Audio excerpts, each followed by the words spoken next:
Auzubillahiminash-shaytanir-rajim. Bismillahir-rahmanir-rahim. Tell me, I forget. Teach me, and I may remember. Involve me, and I learn. बहुत अच्छी quotation है। कहता है कि मुझे बताएं तो शायद मैं भूल जाऊंगा। Tell me and I forget. अगर मुझे बताएंगे तो मैं भूल जाऊंगा।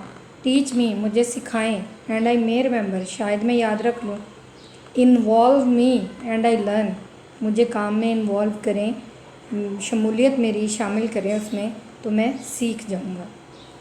तो आज का हमारा जो टॉपिक है जिस पे हम बात करने जाएंगे वो है एक्टिविटी बेस्ड लर्निंग, यानी वही बात कोटेशन वाली कि हम काम में बच्चों को जब इन्वॉल्व करके सिखाते हैं तो फिर बच्चे वो चीज़ें कभी भी नहीं भूलते। आज के लेक्चर में हम कुछ ऐसी एक्टिविटी सीखेंगे। एक्टिविटीज़ से पहले हम जो है वो उसकी अहमियत और अफादियत पे बात करेंगे। सबसे पहले हम देखेंगे कि एक्टिविटी का मतलब क्या है, ये meaning of activity. The state of being active, any specific behavior or action of a particular kind, a thing that a person or group is doing or has done, an educational task that involves direct experiences and participations of students, a specific pursuit or deed in which a person participates। यानी activity का मतलब हर वो काम जिसके अंदर activity जिसमें इंसान involve हो, उसे खुद परफॉर्म कर रहा हो, खुद एक्ट कर रहा हो। वो स्टडी भी हो सकती है, वो दिगर भी रोज़मर्रा ज़िंदगी के काम हो सकते हैं। तो हर वो काम जो इंसान पर्सनली परफॉर्म करता है वो एक्टिविटी कहलाता है। इसकी कुछ examples like acting, performing, demonstrations, playing a game, thinking, writing, reading, reasoning, questioning, answering, operating something etcetera. यानी ये चंद एक एग्जांपल्स हैं जो जिनसे हमें जो है वो क्लियरली आइडिया होता है कि एक्टिविटी बेसिकली है क्या। अब हम देखेंगे meaning of activity based learning. पहले हमने देखा कि बेसिकली एक्टिविटी क्या है। अब हम नेक्स्ट देखेंगे, फ़र्क देखेंगे कि एक्टिविटी बेस्ड लर्निंग क्या होती है। एन एक्टिविटी और activities used in an educational process to make student learn. Learning through and from activities. Activity based learning means that the teachers incorporates activities of some types in teaching to make students learn, using an activity or activities as a base for learning। यानी class में तालिब इल्मों को सिखाते वक्त उनकी books के concept उन तक पहुंचाते वक्त हम जिन एक्टिविटीज़ का सहारा लेते हैं, हम जिन प्रोसेस से बच्चों को गुजारते हैं, हर वो प्रोसेस जो बच्चे की लर्निंग को स्ट्रॉन्ग करे वो एक्टिविटी कहलाता है। History of activity based learning.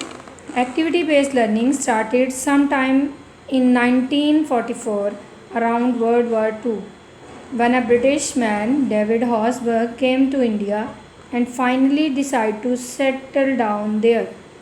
Neil Bagh was based on an innovative idea of Horsburgh and known for its creative methods in teaching well-planned learning materials।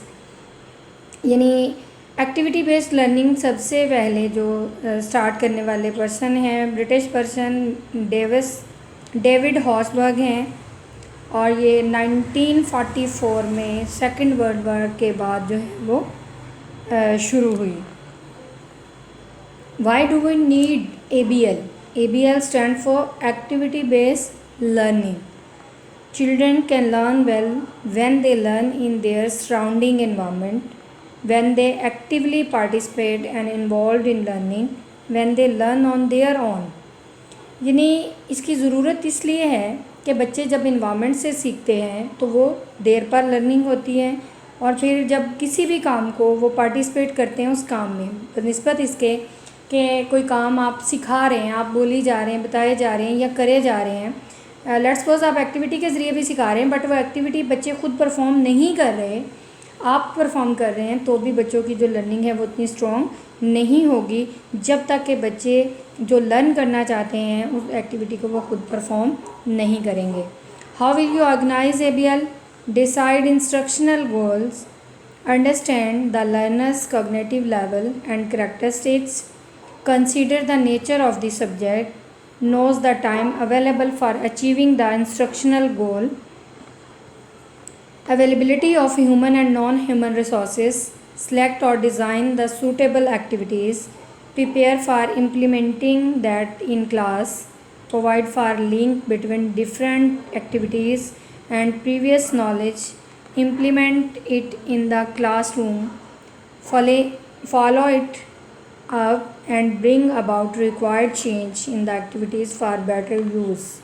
ये सम कंपोनेंट्स हैं जो मैंने आपसे शेयर किए कि इनको अगर हम फोकस करते हैं तो इनके साथ हमें एक्टिविटी बेस्ड लर्निंग को क्लास में इम्प्लीमेंट करना बहुत आसान हो जाएगा। यानी सबसे पहले हमें हमारा टास्क पता होना चाहिए, हमारा यानी टॉपिक पता होना चाहिए, उस टॉपिक के ऊपर सूटेबल एक्टिविटी का हमें पता होना चाहिए, हमें हमारा टाइम ड्यूरेशन प्लान होना चाहिए, फिर उसके ऊपर हमारी इंस्ट्रक्शंस जो हैं वो क्लियर होनी चाहिए। इंस्ट्रक्शंस के साथ साथ हमें ह्यूमन और नॉन ह्यूमन रिसोर्सेज उसमें कौन से यूज़ होंगे वो हमें पता होना चाहिए। लाइक सूटेबल एक्टिविटी जो हमने डिज़ाइन की है वो, उसके बाद उसको क्लास में किस पोर्शन पे जाके इम्प्लीमेंट करना है, हमारी उस एक्टिविटी का प्रीवियस नॉलेज के साथ लिंक हमें पहले से क्लियर होना चाहिए, उसको क्लास में इम्प्लीमेंट करना है, क्लासरूम में करना है, किस तरीके से करना है, कब करना है, कैसे करना है, ये सारी चीज़ें जो हैं वो ऑलरेडी हमारी क्लियर होनी चाहिए। लर्निंग पिरामिड, एक एवरेज स्टूडेंट जो है सर्वे के मुताबिक एक एवरेज स्टूडेंट रिटेंशन रेट जो है सीखने का उसका जो पैमाना है वो मैं क्लियर करना चाहूँगी कि सबसे नंबर 1 पे है लेक्चर।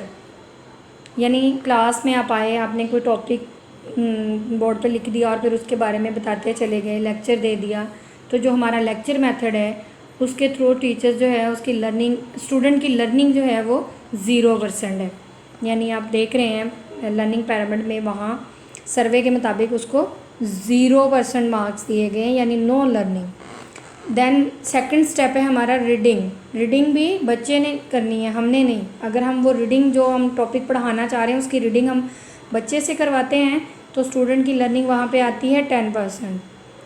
ऑडियो विजुअल, यानी अगर वो टॉपिक जो हम उसको पढ़ाना चाह रहे हैं हम उसको एक क्लिप की सूरत में दिखा देते हैं तो उसके बच्चे की पर्सनैलिटी में जो लर्निंग रेट है वो 20% है। अब क्योंकि आप देखते हैं कि स्टोरी जो हम अक्सर टीवी ड्रामास मूवीज़ देख रहे होते हैं, बच्चे देख रहे होते हैं, तो उसका वो कोई 100 बार तो नहीं देखते, वो एक ही बार देख के उसका जो कुछ चीदा पॉइंट्स है वो बच्चों के जहन में रह जाते हैं, जिन्हें यानी उसमें लाइकिंग डिसलाइकिंग की भी शामिल हो जाती है वो चीज़ें, वो करैक्टर्स जिन्हें वो बहुत लाइक करते हैं, उनके डायलॉग्स, उनके ईच एंड एवरी एक्ट्स जो है ना वो बड़े अच्छे तरीके से उन्हें याद होते हैं। बट जो चीज़ें उन्हें, जिन चीज़ों को वो डिसलाइक कर रहे होते हैं सो उनके बारे में वो अच्छा बता नहीं पा रहे होते। सो ऑडियो विजुअल, यानी वो लेक्चर अगर हम उसको ऑडियो विजुअल दिखा देते हैं तो फिर उसका असर कितना है 20%। डिमॉन्स्ट्रेशंस, यानी हम उन पे अगर डिमॉन्स्ट्रेट करवाते हैं वो काम, वो लेक्चर, वो टॉपिक जो हम जिसकी लेक्चर रीडिंग या ऑडियो विजुअल से एक स्टेप आगे जाते हैं, उसको डिमॉन्स्ट्रेट करते हैं, उसकी वजाहत करते हैं उसके एक एक चीज़ की और बाकायदा उसको शो करते हैं थ्रू मॉडल्स, तो उसकी लर्निंग जो है वो कितने % हो जाती है फिर 30%। लेकिन अगर उसी टॉपिक को हम डिस्कशन पे ले जाते हैं, हम डिस्कस करते हैं क्लास के सामने टॉपिक, उस मुद्दे पे बात हो रही है, बहस चल रही है, सवाल हो रहा है, जवाब दे रहे हैं, सवाल हम कर रहे हैं, बच्चों से जवाब ले रहे हैं, तो वहाँ पे लर्निंग का रेशो जो है वो 50%। प्रैक्टिस डूइंग, यानी उस काम की अगर ख़ुद प्रैक्टिस करने को दे दी जाती है कि ये काम आप ख़ुद करें तो लर्निंग का लेवल जो है वो 75%। और सब मोस्ट हाई रेट जो है वो किस तरीके से है, टीच अदर, यानी वो बात जो आप समझते हैं कि 90% आपकी पर्सनालिटी का हिस्सा बन जाए, वो चीज़ जो आप ख़ुद सीखना चाह रहे हैं, अगर आप उसको दूसरों को सिखाते हैं तो दूसरों को सिखाते वक्त उसका आपका जो लर्निंग रेट है वो 90% जो है वो इंक्रीज़ कर जाता है। सो क्लास के अंदर भी जब आप कोई चीज़ बच्चे को सिखाना चाहते हैं तो कोशिश करें कि उसमें बच्चे को ज़्यादा से ज़्यादा इन्वॉल्व करें, being a leader, being a teacher, being a instructor. आप वहाँ से बच्चे से हेल्प लें। वो जब अपने क्लासमेट्स को सिखाएगा, उनसे शेयर करेगा, तो उसकी लर्निंग का रेट जो है वो ऑटोमेटिकली बढ़ता जाएगा।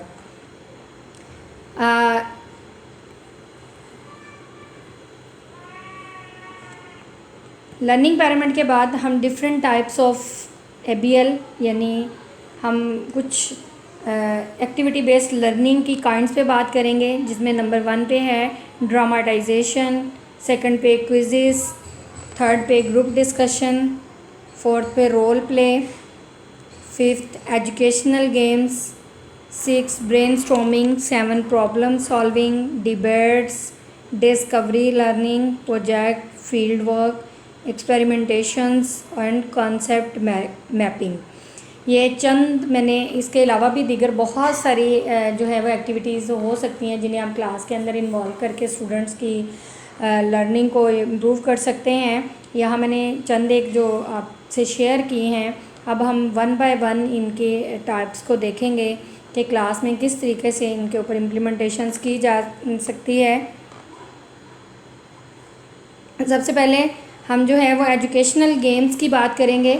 एजुकेशनल गेम्स में ये मैंने आपके सामने एक गेम रखी हुई है। ये किस टाइप की एक्टिविटीज़ हो सकती हैं, किस लेवल पे जाके की जा सकती हैं, प्राइमरी में, प्री प्राइमरी में, मिडिल में, हाई में। आप देखेंगे कि ये आपको जहाँ जहाँ सपोर्ट कर सकती हैं। ये यहाँ एक चार्ट आपके सामने जिस पे अल्फ़ाबेट्स जो है वो ऑर्डर्स उनका ठीक नहीं है, डिसऑर्डर लिखे हुए हैं, और फिर नीचे कुछ वर्ड्स दिए गए हैं, math, milk, money, only, open, people, 7, shop, stop, time और अंडर। ये कुछ वर्ड्स हैं जिन्हें आपने ये डिसऑर्डर लिखे हुए अल्फ़ाबेट्स के अंदर जो है वो अरेंज करना है, और उसको आपने वर्ड्स को जो है वो फिर सर्कल करते जाना है, यानी उन स्पेलिंग्स को सर्कल करना है जिनको अगर हम इकट्ठा कर दें तो फिर हमारा ये वर्ड जो है वो कंप्लीट हो जाएगा। लाइक अगर मैं यहाँ पे जो है वो, यहाँ आप अगर कर्सर को देखेंगे, जिन वर्ड्स के ऊपर मैं चला रही हूँ ONLY, ओनली, तो अब मैं क्या करूँगी, इसको सर्कल कर दूँगी। ये मेरा 1 वर्ड है। सेकंड देखें, आप अगली रो में जाएं,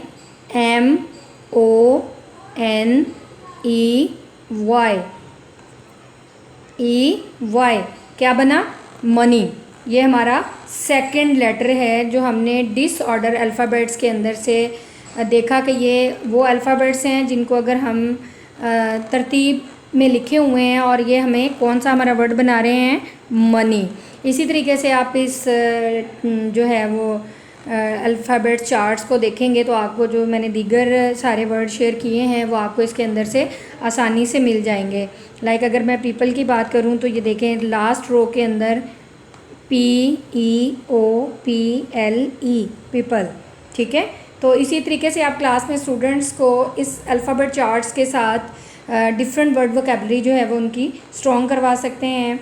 ये चंद एक वर्ड मैंने दिए हुए हैं। इसके अलावा भी जो है वो आप बच्चों को कोई नए वर्ड बनाने को बोलेंगे तो वो और भी बहुत सारे नए मीनिंगफुल वर्ड बना देंगे, वो कुछ लेटर्स को जोड़ के। लाइक इसके अंदर अगर मैं देखूँ, ये वर्ड देखें, MILK, क्या बना, मिल्क। ठीक है, तो आप MAT, मैट। ठीक है, तो आप बच्चों को जब उनकी ये गेम में लगाएंगे तो वो आप देखेंगे कि आपके बताए हुए वर्ड्स के अलावा भी अनगिनत वर्ड जो है वो आपके सामने निकाल लेंगे। Second chart, game, educational game. देखें, गाड़ी में एक साहब सवार हैं जिन्हें वहाँ से ज़ू में आना है, और ज़ू में आते हुए उन्हें जिन पॉइंट्स पे स्टे करना है, नंबर 1, 3, 4, 7, यानी ये 4 डिजिट्स हैं, इन साहिब को यहाँ ज़ू तक पहुँचने में जो है वो हेल्प करेंगे। यानी ये वो रास्ते हैं जिन रास्तों से गुज़रते हुए उन्होंने इन पॉइंट्स पे स्टे करते हुए आना है। यानी सबसे पहले वो नंबर 1 पे स्टे करेंगे, तो हम इन्हें जब यहाँ से चलाएंगे तो इनको सबसे पहले हम कहाँ लेके आएंगे, जहाँ पे नंबर 1 लिखा हुआ है, जहाँ पे नंबर 1 लिखा हुआ है। अब नंबर 1 कहाँ लिखा हुआ है जी, उसको आप देखेंगे, जी, तो ये साहिब यहाँ से चलेंगे। सबसे पहले हम इनको यहाँ नंबर 3 के बाद आगे मूव करेगा। हमने सेकंड नंबर कौन सा पकड़ना था? 3 है, 4 है, 7 है। हम देखेंगे कि अब 3 के बाद जो पहला इसके रास्ते में है वो है 4। ये आगे नंबर 4 पे, ठीक है। 4 के बाद अब हम इनको रहनुमाई देंगे नंबर 7 पे। ये चले गए 7 पे। 7 के बाद 1 पे, ये 1 है जी। 1 के बाद ये यहाँ से निकलेंगे और ये ज़ू में चले गए। यानी हमने साहब को वहाँ से लिया और चूँकि उन्हें रास्ते में आते हुए इन 3-4 पॉइंट से होते हुए आना था, तो आपने देखा कि हमने उन्हें 3 के बाद 4 के बाद 7 के बाद 1 के बाद उन्हें हमने ज़ू पहुँचाया। अब इस तरीके से गेम में बच्चों ने 4 जो डिजिट्स हैं उनसे उनका तारुफ़ हुआ, उन्होंने उनकी शेप्स देखी और उन्हें याद भी रहेगा। ये एक कहानी की सूरत में जो है वो उनसे आप जब शेयर करेंगे तो वो बच्चे बहुत अच्छे से सीखेंगे और उनका इंटरेस्ट भी क्लास के अंदर डेवलप होगा। सेकंड है हमारा क्विज़ में हमारे जो है वो क्वेश्चन आंसर भी हो सकते हैं, यानी और MCQs भी हो सकते हैं। ये एक मैंने मैथ का क्विज़ बनाया है, फ्रैक्शंस हैं, फ्रैक्शंस की मैंने जो है वो शेप्स बनाई हैं। 1/4 पार्ट को मैंने कलर किया है और आगे मैंने 4 ऑप्शन दिए हैं कि 1/2, 3/4, 1/4 एंड 1/3। फ्रैक्शन के होल पार्ट्स को देखेंगे। होल पार्ट्स के बाद हम देखेंगे, यानी ये हमारी फ्रैक्शन है, इसके 1 पोर्शन कलर्ड है और इसके 3 पोर्शन जो हैं वो इसके कलर्ड नहीं हैं। तो क्या इसका आंसर जो है वो 1/3 होगा? नहीं, इसका आंसर क्या होगा? 1/4, बिकॉज होल फ्रैक्शन के 4th पार्ट हैं। तो नीचे हम देखेंगे कि हमारा डिनोमिनेटर 4 होना चाहिए और उसका जो एक पार्ट कलर्ड है वो हमारा उसका न्यूमरेटर बनेगा। तो हमारा जो एग्जैक्ट आंसर होगा वो 1/4 होगा। फिर हम सेकंड की तरफ अगर बढ़ें तो हमारी सेकंड फ्रैक्शन के 2 पार्ट्स हैं। होल फ्रैक्शन को हमने होल एरिया को हमने 2 पार्ट्स में डिवाइड किया है। तो हम देखेंगे कि कौन सी फ्रैक्शन के जो हमारा डिनोमिनेटर जो 2 होगा वो हमारा एक्चुअल आंसर होगा।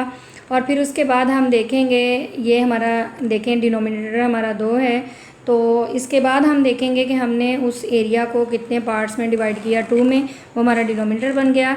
उसके बाद हम उसका कलर्ड पोर्शन देखेंगे कितना है, तो वो है 1, लिहाजा 1/2 ये हमारी फ्रैक्शन का ठीक आंसर। इसी तरीके से आप बाकी वाली सारी फ्रैक्शंस को भी देखेंगे और उसके आगे ऑप्शंस में से ठीक ऑप्शन को बच्चा चेक करता जाएगा। अब बच्चा चूँकि इन्वॉल्व है, वो देख रहा है कि मेरा टोटल एरिया कितने पार्ट्स में डिवाइड है और वो मेरा यानी एक कवर्ड एरिया जितने पार्ट्स में डिवाइड होगा वो उसका डिनोमिनेटर बनेगा और जितना पोर्शन उसका कलर्ड होगा वो उसका न्यूमरेटर बनेगा। जब आप इसकी वजाहत कर देंगे तो आप देखेंगे कि इसमें बच्चे आसानी से जो है वो अपने फ्रैक्शंस के आंसर्स को आसानी से ढूंढ लेंगे। इसको आप मल्टीपल सब्जेक्ट्स के अंदर यूज़ कर सकते हैं, साइंस, उर्दू, इंग्लिश, मैथ, तमाम सब्जेक्ट्स के अंदर आप अपना क्विज़ का सिस्टम जो है वो रख सकते हैं।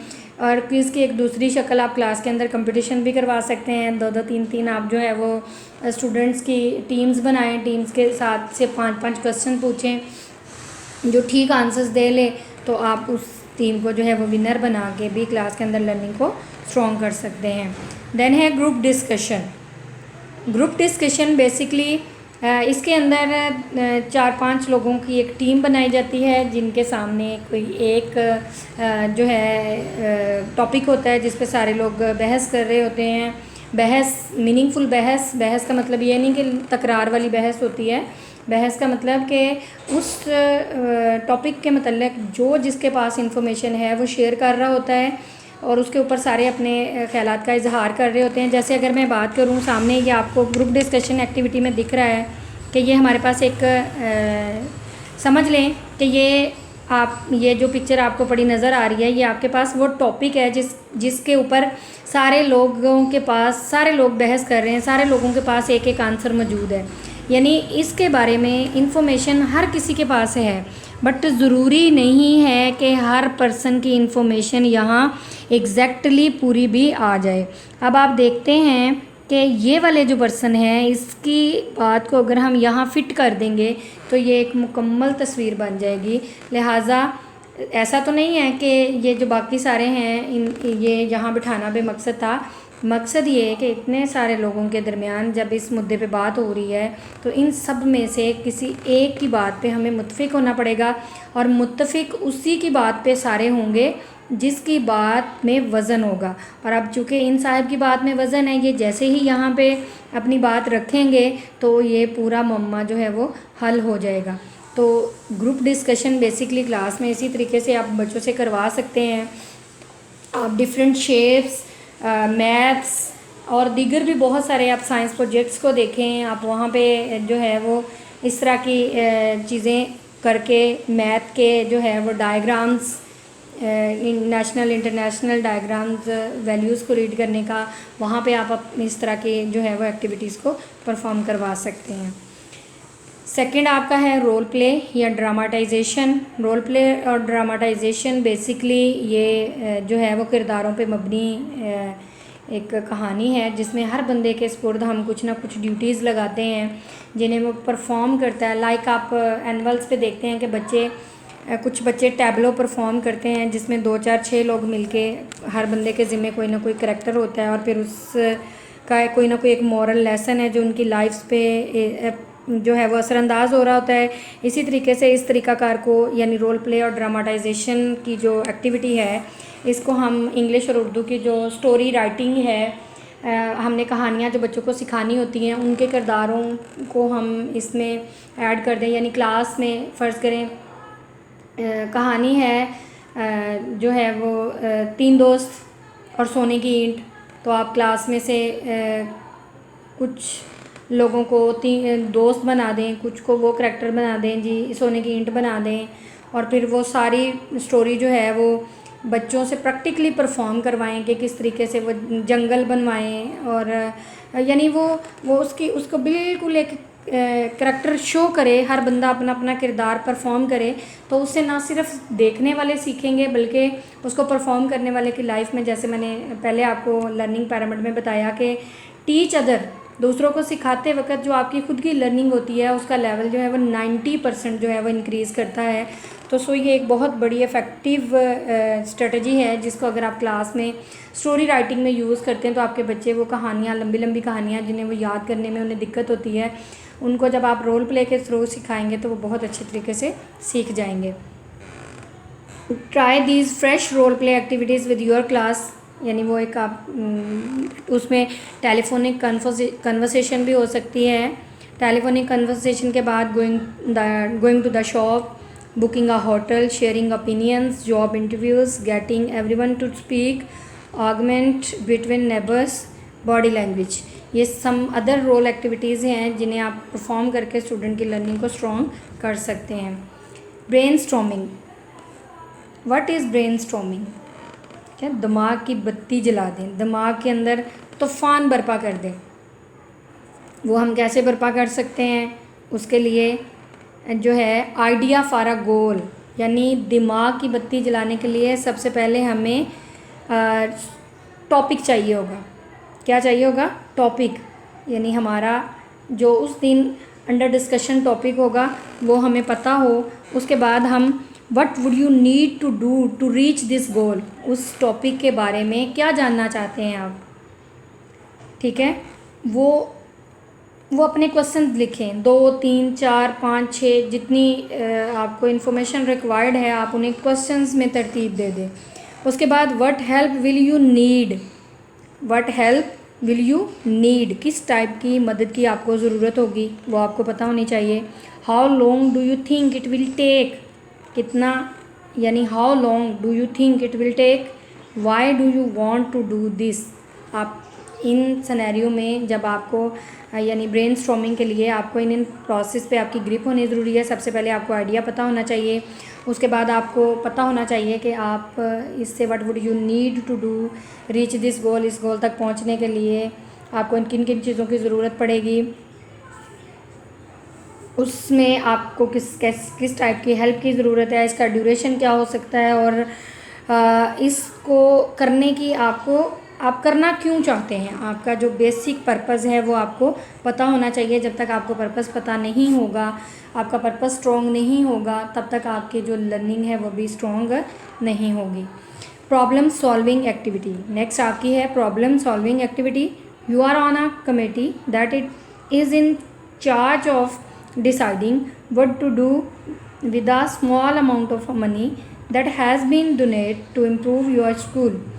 You have a list of things to do, but you only have enough money for 5 of the item. You must reach an agreement in your group on which 5 items you will spend the money. Here is the list. यानी problem solving activity, problem ज़रूरी नहीं है, जो आपके सामने एक problem create की गई है कि आप एक कमेटी के मेंबर हैं, उस कमेटी को कुछ अमाउंट डोनेट की गई है कि वो स्कूल की इम्प्रूवमेंट पे काम करे। अब आप उस कमेटी के मेंबर होने की हैसियत से 5 आइटम्स जो हैं वो मनी इतनी कि आपके पास कि आप 5 एरियाज़ पे जो है वो अमेंडमेंट कर सकते हैं, इम्प्रूवमेंट कर सकते हैं। तो बीइंग अ टीम मेंबर आपको पता होना चाहिए कि आपको आपकी बिल्डिंग के मेजर प्रॉब्लम्स का पता होना चाहिए। आप उन प्रॉब्लम्स को हाईलाइट करें, उनको लिस्ट डाउन करें, फिर उनकी जो है वो अहमियत और अफादियत के बारे में गौर व फिक्र करें। फिर यानी आप अपने कोई 10-15 पॉइंट्स को हाईलाइट करें, फिर उनमें से मोस्ट इम्पोर्टेंट को, फिर मोस्ट इम्पोर्टेंट और लास्ट पे फिर यानी जिनके बगैर बिल्कुल भी गुजारा नहीं चल रहा, उन मेजर 5 एरियाज़ को डिटेक्ट करने के बाद आप उन पे अपनी मनी की इन्वेस्टमेंट करें। इसी तरीके से स्टूडेंट की लाइफ में भी बहुत सारे ऐसे मकसद के हमारी क्लास के अंदर स्टूडेंट्स की डिफरेंट टाइप्स होती हैं। शाइनिंग स्टार्स होते हैं, एवरेज स्टूडेंट्स होते हैं और मीडियोकर स्टूडेंट्स भी होते हैं। ऐसे स्टूडेंट जो बहुत जिनकी लर्निंग आउटकम्स बहुत ही कम होती हैं।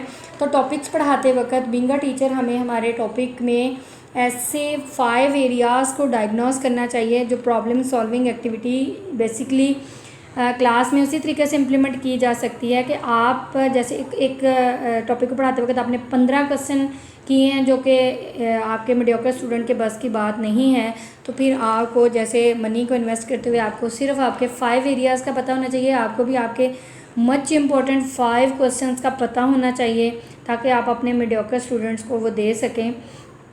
और वो तभी पॉसिबल होगा जब आप उन मीडियोकर स्टूडेंट्स को अपने साथ इन्वॉल्व करेंगे और उनके इंटरेस्ट एरियाज़ को देखेंगे। आप ज़रूरी नहीं है कि हर वो सवाल जो आपको इम्पोर्टेंट लगता है वो आपके स्टूडेंट को भी इम्पोर्टेंट लगे या उसमें आपके स्टूडेंट का भी इंटरेस्ट हो। सो जब तक वो आप उसे अपने साथ इन्वॉल्व नहीं करेंगे, आपको उसके इंटरेस्टिंग एरियाज़ का पता नहीं चलेगा, तब तक आप उसकी लर्निंग को स्ट्रॉन्ग नहीं कर पाएंगे। देन प्रॉब्लम सॉल्विंग में ये आप देख रहे हैं कि बच्चों को भी जब आपने ये डिफरेंट शेप्स काट के दी हुई हैं, लाइक ड्राइंग में आपने डिफरेंट पेजेस की कटिंग करके रखी है और आपने एक शेप बच्चे के सामने रख दिया कि चलें जी इसको मुकम्मल करें। ठीक है, अब बच्चे देखें लगे हुए हैं। ये जैसे इस बच्चे ने स्क्वायर बनाना है तो स्क्वायर में किन 2 टूटी फूटी शक्लों को इकट्ठा करके वो स्क्वायर बना सकता है। ट्रायंगल बनाने के लिए किन शेप्स की हेल्प लेगा, रेक्टेंगल बनाने के लिए किन शेप्स की हेल्प लेगा। अब आपने चूँकि वो एरियाज़ उसके सामने रखे हुए हैं, अब बच्चा खेल खेल में जब उनको साथ जोड़ेगा तो वो कोई ना कोई शेप जो है वो वहाँ पे ड्रॉ कर लेगा। बस आप उनके साथ रहें और उनको उनकी प्रॉब्लम्स को खुद सॉल्व करने दें, तो आप देखेंगे कि आपके बच्चों की लर्निंग जो है वो कितनी स्ट्रॉन्ग होगी। फिर जब वो इस तरीके से स्क्वायर के बारे में उसे पता है कि इसका एरिया चारों तरफ से एक जितना है और इसकी परफेक्ट शक्ल कैसी है, तो जब भी उसके सामने आएगी वो फ़ौरन से इसको पहचान लेगा कि ये स्क्वायर है। उसके बाद जैसे आप देखें कि ये एक प्रॉब्लम और उनके सामने पड़ी हुई है कि जी आपने ये कुछ मैथ में प्रॉब्लम सॉल्विंग क्वेश्चंस अगर हम करना चाहते हैं तो देखिए मैंने ये एक एक्टिविटी डिज़ाइन की कि जिसमें उसको कुछ कलर्स करने हैं बच्चे को, red orange green and blue. But red orange green and blue colours उसे करने कहाँ कहाँ हैं। मैंने एरियाज़ डिफ़ाइन किए हैं 11, 12, 13 एंड 15। 11 पे उसे रेड कलर करना है, 11 पे उसे रेड कलर करना है, 12 पे उसे ऑरेंज कलर करना है, 13 पे उसे ग्रीन कलर करना है, 13 पे ग्रीन, देन 15 पे उसे ब्लू कलर करना है। अब जैसे उसे 11 पे रेड कलर करना है तो ये देखें जी 11, अब सीधे सीधे वो इस 11 पे कलर कर देगा। उसके बाद 13 पे कलर कर देगा वो ग्रीन, 15 पे उसे ब्लू कलर करना है वो ब्लू कलर कर देगा, 12 पे उसे ऑरेंज कलर करना है तो वो ऑरेंज कलर कर देगा। क्या अब इसके बाद उसके चैलेंज ख़त्म हो गए, उसकी प्रॉब्लम ख़त्म हो गई? इसके अलावा और कोई ऐसा ब्लॉक नहीं है जिसमें उसे जो है ये था आसान सा रास्ता, उसे फ़ौरन से पता चल गया मैंने इसे इसमें कलर करना। अब आगे आ गई प्रॉब्लम्स। अब प्रॉब्लम क्या है कि रेड कलर 6 और 5 को मल्टीप्लाई करेगा, देन आंसर आएगा 11 और उसे पता चलेगा कि हाँ इसको भी मैंने रेड कलर करना है। इसी तरीके से वो दीगर क्वेश्चंस को सॉल्व करेगा। यहाँ भी 11, ठीक है, यहाँ भी 11, ये 3 एरियाज़ हैं जहाँ उसे 11 11 11। आप एक प्रॉब्लम उसकी सॉल्व कर दें और बाकी की प्रॉब्लम उसे खुद सॉल्व करने दें। आप देखेंगे कि बच्चे की जो लर्निंग है वो ज़्यादा स्ट्रॉन्ग हो रही होगी और वो फिर ज़्यादा अच्छे तरीके से सीख रहा होगा, और जो वो सीखेगा वो उसका असर जो है वो देर पा होगा और उसकी लर्निंग का लेवल जो है वो स्ट्रॉन्ग होगा। डिबेट के तरीके से भी हम बच्चे को सिखा सकते हैं। डिबेट तरीक़ाकार में single class debate, class time is limited but debate activities can still be useful in class. If you only have 10 to 15 minutes, try a rapid fire debates. Teams have 5 minutes to brainstorm, then any student may jump in to give an arguments or a rebuttal. The key is to keep things orderly and to make sure that all students are participating. To participate debate structures and phrases, you could have students debate using prepared information on card or on the board rather than brainstorming. यानी अगर आप debate करवाना चाह रहे हैं तो debate का तरीकाकार भी ये है कि डिबेट से पहले आपको बच्चों की ब्रेनस्टॉर्मिंग करनी पड़ेगी। ब्रेनस्टॉर्मिंग में यानी टॉपिक आपको अलाउ करना पड़ेगा, टॉपिक में से किन मेजर एरियाज़ पे आप बातचीत करना चाह रहे हैं वो आपको हाईलाइट करने पड़ेंगे। इसकी ज़रूरत क्या है और सबसे अहम चीज़ कि ये क्यों करना चाहते हैं, यानी इस डिबेट के बिहाफ पे आपका पर्पस हमेशा हमारे वो लर्निंग आउटकम्स होते हैं जो उस टॉपिक पे सिर हासिल बहस के बाद हम चाहते हैं कि बच्चे सीख जाएं। लिहाजा वो एरियाज़ आपके पहले से क्लियर होने चाहिए, उन पे आपको बच्चे को बताना है। उसके बाद उन्हें बच्चों को 10 से 15 मिनट दें, 5 मिनट दें कि वो अपने उन एरियाज़ पे अपने क्वेश्चन रेडी कर लें। क्वेश्चन रेडी करने के बाद देन आप डिबेट स्टार्ट करवाएं और डिबेट में आप कोशिश करें कि जो टीम बनी है टीम का हर मेंबर जो है वो पार्टिसिपेट करे और डिबेट करते वक्त जिन पहलुओं पे बात हो रही है या तो उन पहलुओं के मेन आप जो टॉपिक्स हैं मेन वन वर्ड यानी चार्ट बना लें, वन वर्ड कार्ड बना लें जिसको शो करें, फिर उस पर अपनी बातचीत करें या फिर जो कन्वर्सेशन हो रही है उन डायलॉग्स को आप चार्ट्स पे लिखवा सकते हैं ताकि वो कहते हैं ना कि सीखने का लॉ ये है कि जितनी ज़्यादा सेंसेस आप उस पर यूज़ कर रहे हैं उतनी ही ज़्यादा आपकी लर्निंग स्ट्रॉन्ग हो रही है। अब डिबेट में आप जस्ट आपकी जो है वो टंग को यूज़ कर रहे हैं कि जी बोल रहे हैं, लेकिन अगर उसके साथ साथ आप अपनी सेकंड सेंसिंग भी यूज़ करेंगे, अपनी आइज़ का भी यूज़ करेंगे उन फ्लैश कार्ड्स के ज़रिए, तो फिर आपकी लर्निंग जो है वो डबल हो रही होगी। तो डिबेट के उन मेन जो पोर्शंस हैं या तो उनको वर्ड्स की सूरत में फ्लैश कार्ड्स या कार्ड्स पे लिख लें या फिर सेंटेंस की सूरत में अपने कार्ड्स पे लिखवा लें कि ये इसने ये क्वेश्चन किया, उसने ये आंसर दिया, उसने ये क्वेश्चन किया और इसने ये आंसर दिया। उसके बाद है हमारा प्रोजेक्ट मेकिंग। ये जो है इसको आप साइंस में भी यूज़ कर सकते हैं, इसको आप जो है वो उर्दू में भी बहुत सारी एक्टिविटीज़ इसके थ्रू करवाई जा सकती हैं। एसएसटी में भी प्रोजेक्ट बनवाए जा सकते हैं। ज़्यादा बेनिफिशियल जो है वो इसका वर्क एसएसटी और उसके अंदर मैं साइंस के अंदर देखने को मिलेगा जहाँ पे आप बहुत सारी डायग्राम्स को या बहुत सारे मॉडल्स बच्चे बना के उनको लेबल करके फिर उन पे ब्रीफिंग अपनी देते हैं, तो फिर उनकी लर्निंग जो है वो बहुत सारी स्ट्रॉन्ग होती है। बनिस्बत इसके कि आप ये एक डायग्राम देख रहे हैं, इस डायग्राम को आपने बोर्ड पे बनाया और बच्चे को बताया कि इस पार्ट का ये काम है, इस पार्ट का ये काम है, इस पार्ट का ये काम है, आप 1 बाय 1 उनको बता रहे हैं। अब बच्चा वो मॉडल जब घर बना रहा है और एक एक पार्ट उसका साथ लगा रहा है स्टेप बाय स्टेप, इसके बाद ये, इसके बाद ये, इसके बाद ये, और साथ साथ उसके फंक्शंस को हाईलाइट कर रहा है, तो उसकी लर्निंग बहुत ज़्यादा स्ट्रॉन्ग हो रही है। बनिस्बत इसके कि वो बुक से पढ़े कि जी एक पिक देख रहा है और उस पिक के बाद उस पिक की जो सारी ब्रीफिंग है वो उसको रीड आउट कर रहा है, उसके बनिस्बत जब उसको प्रैक्टिकली वन बाय वन उन पार्ट्स को परफॉर्म कर रहा है, उसको मॉडल की सूरत में अटैच कर रहा है अपने मॉडल के साथ, तो वो उसकी लर्निंग ज़्यादा स्ट्रॉन्ग हो रही होगी। उसके बाद अगर आप यूनिट 10 हंड्रेड्स की डायग्राम में भी इसको यूज़ कर सकते हैं। देखिए मैथ में कुछ बीट्स और एक जो है वो फ्रेम में आप देख रहे हैं कि 100 टेंस और 1000 के कॉन्सेप्ट को क्लियर करने के लिए फर्स्ट को हम वंस का, सेकंड को हम जो है वो नेम दे रहे हैं, यानी फर्स्ट हमारा ones, second tens, third 100, fourth 1000 और फिर 10,000। यानी आप देखें कि फ़र्स्ट में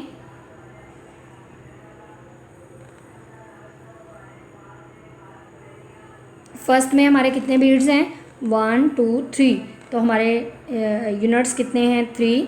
फोर्थ में सेकंड में हम काउंट कर लेंगे 1 2 3 4 5 6 7 8, तो हमारे टेंस में आया 8 का डिजिट, और 100 में 1 2 3 4 5 6 7 हमारे 1000 में है 1 और 10,000 हमारा खाली है, तो डिजिट हमारा क्या बना 1783। अब जब ये बच्चा खुद बीट्स डाल रहा है इसके अंदर, वो प्रैक्टिकली इसको परफॉर्म कर रहा है, काउंट कर रहा है, डिजिट लिख रहा है, फिर उसको प्रोनाउंसिएट कर रहा है, तो आप देखेंगे कि जब वो उसकी जो लर्निंग हो रही है वो आप क्लास के अंदर कभी भी उसको बुक पे या बोर्ड पे समझा के जो है उसकी लर्निंग का वो लेवल नहीं बना सकते। सेकंड वन हमारा है फील्ड वर्क। अगली एक्टिविटी क्या है, फील्ड वर्क। ये भी साइंस के लिए बड़ी यूज़फुल एक्टिविटी है। साइंस है, एसएसटी है, आप हिस्ट्री के बारे में पढ़ा रहे हैं, आप हिस्ट्री में जो कुछ बच्चे को सिखाना चाह रहे हैं वो रीड करने की बजाय अगर आप हिस्ट्री प्लेसेस का उनको विज़िट करवा सकते हैं, या कोई ऐसे किसी टॉपिक पे, स्पेसिफिक टॉपिक पे आप क्रिएटिव राइटिंग करवाना चाह रहे हैं, क्रिएटिव राइटिंग में ये बड़ा यूज़फुल आपकी एक्टिविटी है कि आप जिस टॉपिक के बारे में उसको जो है वो सिखाना चाह रहे हैं कि बच्चा उस पर अपनी लर्निंग करे, तो आप उस एरिया में ले जाके बच्चे को खड़ा कर दें, फिर उसको ऑब्ज़र्व करने दें चीज़ों को। जैसे आप देख रहे हैं कि ये हिल स्टेशन पे बच्चे जो हैं वो खुद ऑब्जर्वेशन जो कर रहे हैं, अपने डाटा को इकट्ठा कर रहे हैं, उस डाटे को जब बच्चा एक्सप्लेन करता है और फिर वो देर पा उसकी मेमोरीज़ का हिस्सा बन जाता है, फिर उसकी जो लर्निंग के क्राइटेरियाज़ होते हैं वो बहुत चेंज होते हैं। यहाँ भी आप देखें बच्चे प्रैक्टिकली प्लांटेशन कर रहे हैं। अब जब ये बच्चे प्लांटेशन कर रहे हैं, ज़मीन की खुदाई, पौधे को लगाना, करना, बोना, उसके प्रोसेस में क्या क्या चीज़ें उसको यानी वो हर बच्चा एक तो प्रैक्टिकली परफॉर्म कर रहा है, दूसरे उसी फील्ड पे जाके कर रहा है। जिस तरीके से पौधे को ज़मीन में लगाने के लिए हमें गड्ढा खोदना है, गड्ढे में ज़रखेज़ मिट्टी कैसे डालनी है, उसकी नमी को बरकरार रखने के लिए हमें किस लेवल की उसकी मिट्टी को देखना है, फिर उसमें पौधा लगाते वक्त पानी डालना है नहीं डालना, उसकी जो भी करैक्टरिस्टिक्स हैं वो साथ साथ जब उन्हें बता रहे हैं और बच्चा उसको प्रैक्टिकली परफॉर्म कर रहा है उस फील्ड पे जाके, तो वो उससे ज़्यादा सीख सकते हैं। तो ये बेसिकली आपके क्रिएटिव राइटिंग में, आपकी साइंस सब्जेक्ट, आपके जो हिस्ट्री है उसको सिखाने के लिए ये मच इम्पॉर्टेंट एक्टिविटी है। इसके थ्रू आप बच्चे की लर्निंग को बहुत एक्स्ट्रा ऑर्डिनरी स्ट्रॉन्ग कर सकते हैं। डिस्कवरी लर्निंग में आप देख रहे हैं सामने बच्चे के हाथ में एक जो है वो ऑब्जेक्ट है, उस ऑब्जेक्ट को वो कितने गौर से देख रहा है। अब फ़र्ज़ करें एक छोटा बच्चा है, एरोप्लेन है इसके हाथ में, आप उसे कहते हैं एरोप्लेन पे आप एक ऐसे लिखें, ठीक है। अब आपने बजाय इसके कि वो कुछ डिस्कवर करे, वो एरोप्लेन को देखे, एरोप्लेन के बारे में, उसके फ़ीचर्स के बारे में कुछ जाने, आपने खुद ही बता दिया एरोप्लेन के 2 पार्ट होते हैं जी, एक उसके अंदर ड्राइवर होता है, उसकी इतनी सीट्स होती हैं, हवा में वो उड़ता है, उसका इंजन होता है, उसको उड़ाने के लिए खला में किस तरीके से प्रवास करता है, ये वो ईच एंड एवरीथिंग आप उसके सारे फीचर्स उसे खुद बताते हैं। बजाय इसके कि आप एक एरोप्लेन का ऑब्जेक्ट परचेज़ करें बाज़ार से और ला के बच्चे के हाथ में दे दें और फिर उससे उस पर उसको डिस्कवर करने दें कि उस ऑब्जेक्ट के अंदर वो क्या क्या चीज़ें देख रहा है, वो जो जो चीज़ें उसके अंदर ऑब्ज़र्व कर रहा है उसको लिखता जाए और लिखने के बाद उनको सेंटेंस की शक्ल में डालें। आप कांट इमेजिन कि जो इस तरीके से डिस्कवर करने के बाद बच्चा लिखेगा फिर उसकी क्रिएटिव सेंस जो है वो स्ट्रॉन्ग होगी, फिर वो मज़ीद चीज़ों के बारे में डिस्कवर करना शुरू कर देगा। हर वो चीज़ जिसको वो पकड़ेगा, देखेगा अपनी प्रैक्टिकल लाइफ में, वो उसको इसी तनाज़र में देखना शुरू कर देगा और उस पर उसकी सर्चिंग जो है वो उसका माइंड लग जाएगा और वो कुछ ना कुछ डेली बेस पे नया जो है वो डिस्कवर करना शुरू कर देगा। तो ये भी एक मोस्ट इफ़ेक्टिव टेक्निक है स्टूडेंट को लर्न करवाने के लिए। एक्टिविटी करवाते वक्त आप देखेंगे you have an object on your table, यानी जैसे मैंने अभी शेयर किया कि बच्चे की एग्जांपल दी कि बजाय उसके कि आप उसको एरोप्लेन के बारे में ख़ुद बताएं, आप एरोप्लेन टेबल पे ला के रख दें। What questions can you ask about the object, फिर बोर्ड पे सवाल लिख दें। सिखाने का तरीका, एक्टिविटी आप परफॉर्म करेंगे 10 मिनट के अंदर, आप ये एक्टिविटी कर देते हैं। ऑब्जेक्ट आपने टेबल पे रख दिया है, ऑब्जेक्ट आपका जो है वो एरोप्लेन भी हो सकता है, टेबल भी हो सकता है, चेयर भी हो सकता है। आप नहीं कोई ऑब्जेक्ट ला सकते, आप क्लास के अंदर मल्टीपल ऑब्जेक्ट्स होते हैं जो पड़े होते हैं, लाइक आप कबर्ड्स हैं, डोर्स हैं, टेबल्स हैं, चेयर्स हैं, स्टूडेंट बैग है, आप उसे टेबल पे रख के बच्चे कुछ क्वेश्चन थ्रो कर दें, उसको बोर्ड पे लिख दें। Which of this could you set out to explore, यानी उसको दरियाफ्त करने के लिए।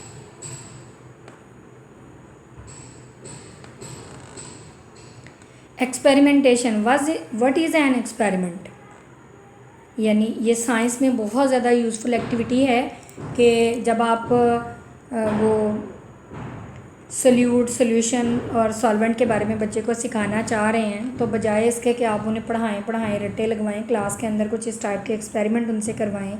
जो बात आप उनसे कर रहे हैं, किसी चीज़ का महलूल तैयार करवाएं उनसे, किस चीज़ को किस चीज़ से अलग किया जा सकता है, नहीं किया जा सकता, प्रैक्टिकली उन्हें क्लास में परफॉर्म करवाएं या उन्हें घर में वो एक्टिविटी देंगे वो इस तरीके से करके उसको ऑब्ज़र्व करें। ऑब्ज़र्व करने के बाद जो उनकी ऑब्ज़र्वेशन है वो उसको लफ्ज़ों में लिखें। देन आपको आइडिया होगा कि बच्चे कितनी इंटरेस्टिंग इन्फॉर्मेशन आपके सामने लेके आएंगे। इवन के बुक से भी एक स्टेप आगे जाके बच्चे आपसे आइडियाज़ अपने शेयर करेंगे या वो लर्न करेंगे। Learning is not the product of teaching, learning is the product of the activity of learners.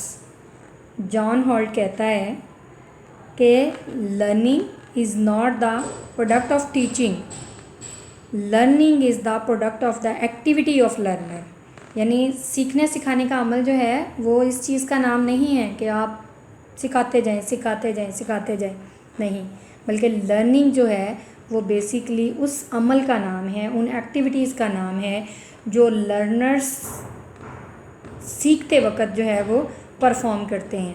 तो आप बजाय बहुत ज़्यादा बच्चों को पढ़ाएं, उससे ज़्यादा ज़ोर दें कि क्लास के अंदर बच्चों को एक्टिविटी उस काम के अंदर इन्वॉल्व करें ताकि स्टूडेंट्स की जो लर्निंग है वो स्ट्रॉन्ग हो। उम्मीद करती हूँ कि आपको जो है ABL की कुछ स्ट्रेटजीज़ जो आपसे शेयर की गई हैं, आप इनको क्लास के अंदर स्टूडेंट से भी ज़रूर डिस्कस करेंगे और अपनी क्लास की आउटपुट को बेहतर करने के लिए इनको प्रैक्टिकली परफॉर्म भी करेंगे। शुक्रिया।